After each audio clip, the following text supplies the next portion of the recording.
Bonjour chers tous, ici c'est Jonah pour l'émission de Daily Show. Nous sommes venus aujourd'hui voir un invité qui va devoir nous parler un tout petit peu dans la matière pétrole. Alors, puisque nous connaissons tous que nous sommes dans un pays où nous avons comme ressource énergétique le pétrole brut, nous allons profiter aujourd'hui de pouvoir affronter un étudiant qui est de l'UPG ici à Kinshasa, qui nous parlait un tout petit peu de ce qu'il connaît du pétrole brut et des transformations, son transport, le stockage, distribution. Et vous, avec moi, ensemble, nous allons découvrir ce que c'est le mystère du pétrole. Merci. Voilà, notre invité est là, qui se nomme Monsieur Moïse Niembo, qui va essayer un peu de nous parler aujourd'hui ce qui concerne son domaine, le pétrole. Bonjour Monsieur Moïse. Bonjour Monsieur Simon. En tout cas, je suis vraiment ravi de te voir. Exactement, le plaisir est partagé. Vraiment, en tout cas, ça fait beaucoup de temps qu'on ne s'est plus vu, mais je me suis dit, bon, quelle était la chose qui pourrait nous réunir encore comme avant? Je me suis dit, bon, puisqu'il est aussi connaisseur quelque part, je pourrais quand même l'affronter avec sa connaissance et profiter aussi d'avoir aussi des connaissances que j'ignore encore. Alors, merci beaucoup. Nous allons commencer. Alors, dites-nous un peu, où est-ce que vous avez d'abord pris la connaissance que vous avez en pétrole? Où est-ce que vous avez fait des formations? Où est-ce que vous avez étudié? Qu'est-ce qui a été votre passion pour faire seulement le pétrole? Voilà, c'est une très bonne question. Je voulais d'abord saluer tout le monde qui regarde cette très belle émission, présentée par mon frère, bien ami, que j'aime beaucoup. L'idée de faire les pétroles, en fait, ça m'était venu depuis que j'étais enfant. Je me posais toujours des questions. Est-ce que je ne peux pas devenir des gens qui font de la bière, donc chimistes là? Mais entre-temps aussi, j'ai pensé à avoir beaucoup d'argent. Et quand j'ai vu la chimie et l'argent, on m'a dit non, il y a un truc que tu peux relier tous les deux, la pétrochimie. Voilà. Je me suis dit directement, ah non, c'est que je dois faire ça. La pétrochimie, voilà. Pour avoir de l'argent. Ok. La chimie. Voilà, donc vous avez voulu vraiment profiter des deux choses à la fois. À la fois en fait. Donc, et le pétrole, et la chimie, et l'argent ensemble. Voilà. En tout cas, c'est vraiment très bien. Alors, nous ne serons pas vraiment trop fleuves aujourd'hui. Nous allons essayer juste de parler des petits points. Alors, la première question que j'avais, c'est que je vais d'abord savoir, quand on quitte la transformation du pétrole brut, le pétrole à l'état brut, on est allé dans une raffinerie, on a transformé le pétrole. Maintenant, pour sortir le pétrole de cette raffinerie, pour partir distribuer, il y a un transport qui s'effectue. Alors je vais savoir si ce transport-là que vous effectuez, comment cela se passe? Est-ce que ça implique aussi la nature de chaque produit pétrolier ou soit comment? Essayez un peu de nous expliquer les transports de chaque produit. Le transport de chaque produit pétrolier, c'est un peu plus particulier. Le transport de produits pétroliers, c'est différent avec les transports comme nous transportons de l'eau. Le transport de produits pétroliers, ça a de certaines caractéristiques différentes par rapport à toute forme de fluide. Vous savez, vous pouvez transporter de l'eau, mais avec le pétrole, c'est très différent. Et ça exige certaines normatives ou soit certaines normes que vous devez respecter. Oui. Donc, avec le produit pétrolier, vous devez d'abord connaître ses caractéristiques. Comment ça se comporte en face. Comment ça se comporte face par exemple à la nature. Parce qu'il y a certains produits qui sont volatiles. Et vous pouvez juste le mettre pendant la nature comme ça, pouf. Et tout ça, ça démontre certains principes que vous devez au moins réglementer avant ça. Oui.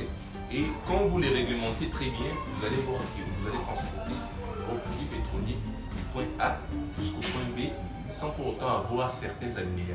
Mais si vous ne respectez pas ces dogmes ou soit ces règles-là, vous allez vous rendre compte, arriver au point B, ou soit vous avez perdu beaucoup de quantités, soit arrivé au point D, vous pouvez commettre aussi un accident quand vous ne respectez pas ces principes de transport, soit arriver non pas seulement au point B, au point A simplement, vous aurez déjà certaines lacunes. Donc, si on comprend très bien, chaque produit pétrolier, selon sa nature, exige beaucoup de principes à suivre pour son transport, simplement son transport. C'est ça. Alors, par exemple, on peut prendre comment on appelle ça, le NAFTA par exemple, pour le transporter d'un point A au point B. Je pense que ce ne serait pas les mêmes techniques à utiliser que, je ne sais pas moi, le fuel par exemple. Ce ne sera pas de la même manière pour le kérosène. C'est ça. Alors, est-ce que quand on parle de ces transports-là, quand on devrait les soudoyer et soutenir par la finance par exemple, pour le transport, est-ce que la nature des produits pétroliers implique aussi certains frais exigés pour le transport? Est-ce que d'abord ça exige aussi une augmentation, soit un rabais des produits pétroliers selon leur nature de transport? Voilà, selon leur nature de transport, comme je viens de le dire, chaque produit pétrolier a certaines caractéristiques qu'il doit respecter. Vous voyez, par exemple, prenons le kérosène. Le kérosène que nous mettons dans les avions, tout ça. Est-ce que vous pensez que le kérosène peut avoir les mêmes caractéristiques que l'essence? Non. Parce que le kérosène, c'est un produit qui est noble, un produit qui coûte cher.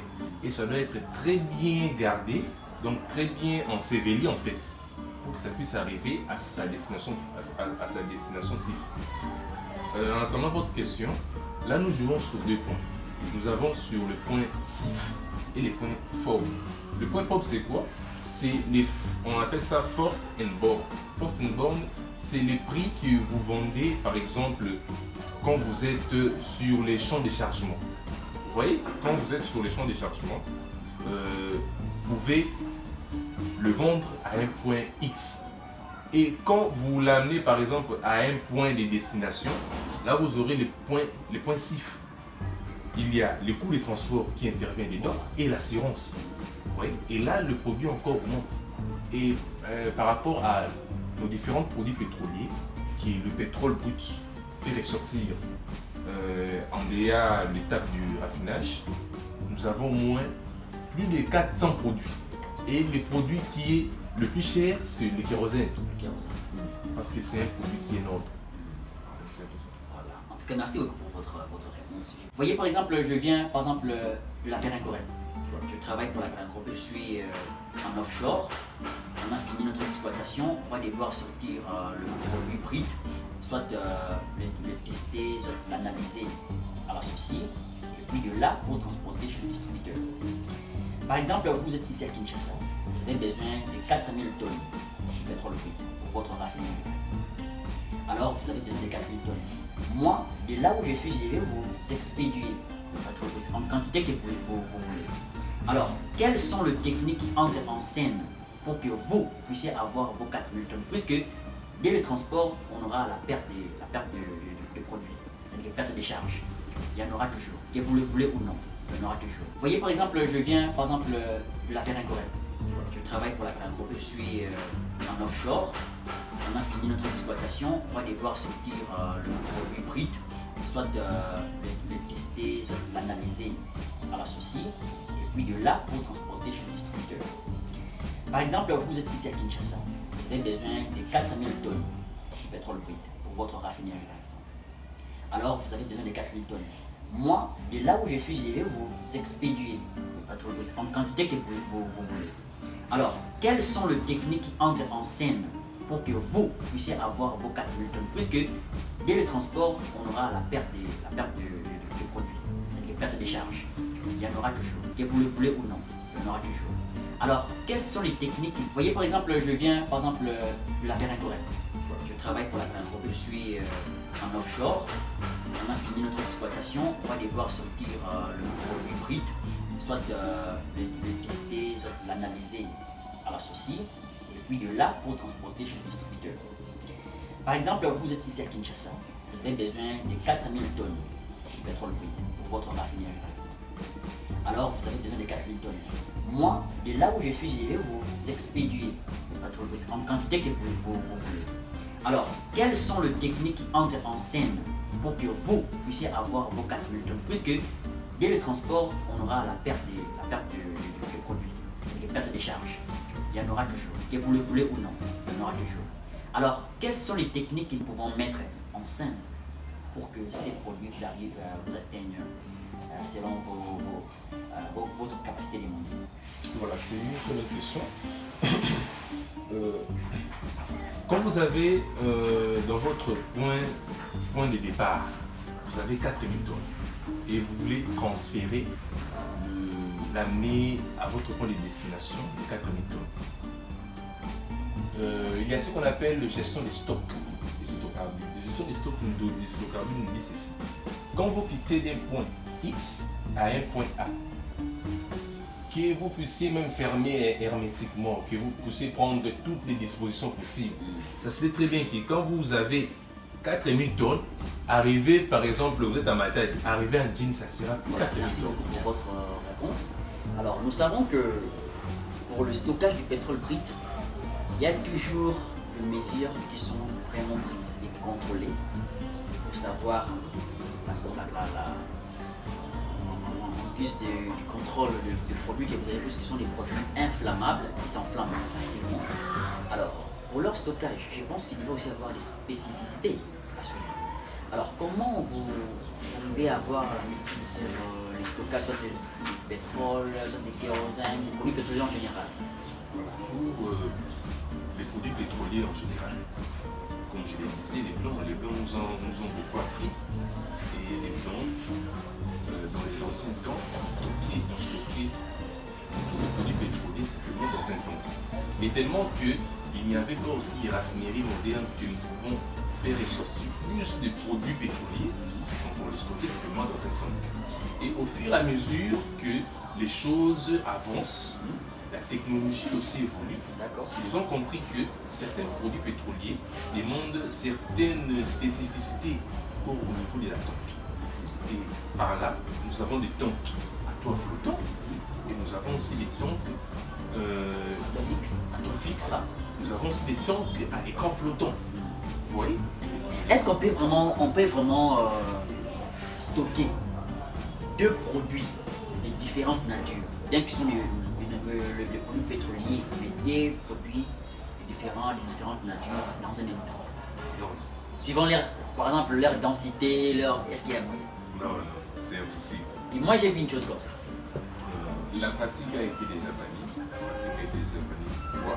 Vous c'est quand on prend les ballons à décantation, soit ballon à décanter. Vous voyez, on peut mettre des produits à l'intérieur. Bon, là. Non, j'ai voulu la question, on pourrait le faire. Laboratoire. Mais ça montre déjà que c'est un petit tank où on pourrait stocker. Hein? Mais pourquoi ne pas en avoir dans une grande quantité? Bon, dans une grande quantité, comme vous venez de le dire, là c'est beaucoup plus pour expérimenter. Vous voyez? Expérimenter. Mais ça pose toujours des alinéas. Vous pouvez les stocker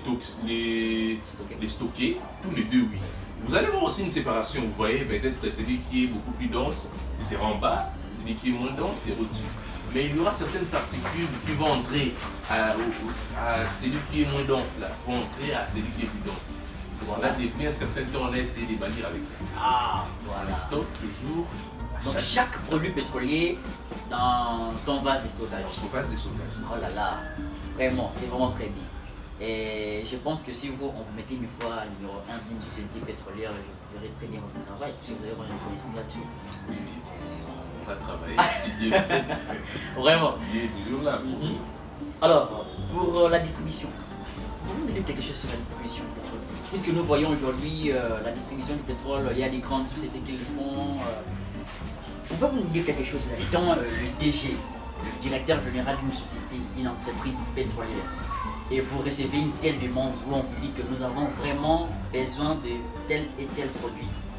Pouvez-vous nous ravitailler et vous dites aussi oui. Et quand vous voulez maintenant agir, vous comprenez par là qu'il n'y a pas d'issue, il n'y a pas de chemin, il n'y a pas de bonne route pour arriver. Qu'est-ce que vous ferez dans ces cas-là? Et ce qui va beaucoup vous attirer, demain, ce n'est pas une petite quantité, une grande quantité qui pourrait vous épanouir. Qu'est-ce que vous ferez? Voilà, c'est une très bonne question. Là, le coût pétrolier, ça se joue. Excusez-moi, ou encore on appelle l'OPEX. Je dois aussi regarder mon CAPEX, mon capital, ou soit mon fonds. Ça va se jouer dedans.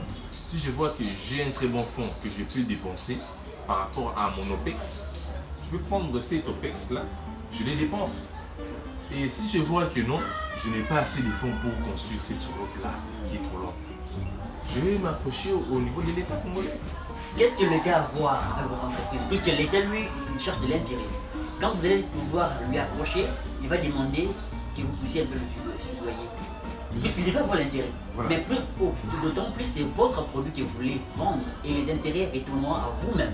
Qu'est-ce qu'il était à voir là-dedans? Monsieur Sucre, vous voyez ces trucs-là, ça ne serait pas seulement pour moi. Ça serait pour tout le monde. Alors, dites-moi ce que vous allez faire. Vous voyez maintenant dans ces cas-là, ce que j'étais en train de dire, je vais regarder les OPEX que je t'ai dépensés. Si ça va me prendre les trous, je ne peux pas aller. Mais si je vois que non, c'est un petit rien Or, qui ne va votre pas devise à toucher vous, mon... votre devise à vous, c'est de la population. Faire parvenir au client ce qu'il a comme besoin.